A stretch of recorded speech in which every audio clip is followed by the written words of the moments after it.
That's right, Mike. The Bard and Bellas are back for one last hurrah. I was under the impression that the last movie was the last hurrah. Well, Mike, it just goes to show you that no movie franchise is done until it stops making money. Well, we'll see about this one. Pitch Perfect 3 is, of course, the sequel to Pitch Perfect 1 and 2, and the third installment in the Pitch Perfect franchise. Isn't it sad that we have to refer to it as a franchise? This time, the Bellas are out of college and decide to get together for one last show. Here's the thing that's sad. The only thing this movie accomplishes is prove why we don't need another Pitch Perfect sequel. This movie is about the Bellas getting together for one last show before they have to move on with their lives. We see everyone set up in all these comically terrible jobs that don't represent where they were in college. But this movie shows us that they should have just stopped after college, and the movie should have taken its own advice. Move on. Let's just get into the meat of the story. So the Bellas fly out to audition as one of the possible opening acts for the USO's show. Because the military is what I think about when I think about a Pitch Perfect movie. On top of all that, Gail and John follow them, making a documentary about the Bellas post-school. Which is hysterical, seeing how John and Gail just insult and dig the Bellas into a hole the whole time. It's almost like the filmmakers are insulting their own movie from beyond the fourth wall. When the Bellas arrive, they realize that the bands they're competing against all have musical instruments. And Becca actually says something very interesting. Is it weird that everybody is better at the one thing that we do than we are at that thing? And that sums up the movie. If you're not going to put them up against other a cappella groups, then they naturally don't stand a chance. Therefore, when the Bellas inevitably succeed, it's too far-fetched because in real life, that wouldn't happen. In addition, the first Pitch Perfect movie barely makes the idea of a cappella cool. But when you put them up against real bands, you realize that they don't sound as cool as you once thought they did. And it shows. The music isn't that great in this movie. There aren't as many performances, and on top of all that, the fun and goofy nature that made the previous films bearable is gone. But the number one thing that this film suffers from is the fact that it has no plot. From one scene to the next, random plot points just come into play, distracting from the real plot, which should have been proving that they weren't a joke. Instead, we get a whole kidnapping mobster subplot with Rebel Wilson and her estranged father, who manages to land the Bellas in action thriller movie territory. And this takes up so much of the film, it leads nowhere because of the comedy. It's just not funny. And the Bellas getting kidnapped doesn't affect the performances. The only plot element that's actually relevant is that DJ Khaled, who the Bellas would have been opening for, wants Becca, but not the Bellas, to be the opening act. Which means that she'd have to be separate from the Bellas. But hang on, we already got that! The last movie was all about moving on. This movie is just delaying the process. And by the end, the girls wind up telling Becca to go for it anyways. But yet the Bellas are still a family anyways. No. You mean an Aka family. Ugh. Is that why they literally take Stacy, one of the original Bellas, out of the movie because she's pregnant?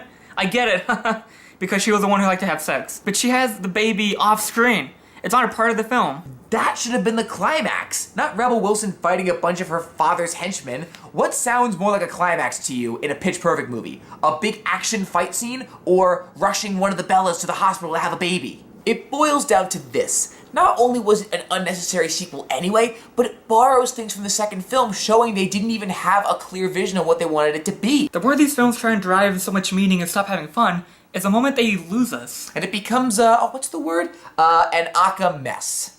Bye-bye, Bellas. It really does feel like goodbye, John. Alright, so these are our post-review real thoughts on what we thought about the movie, because there was just too much to describe in the review.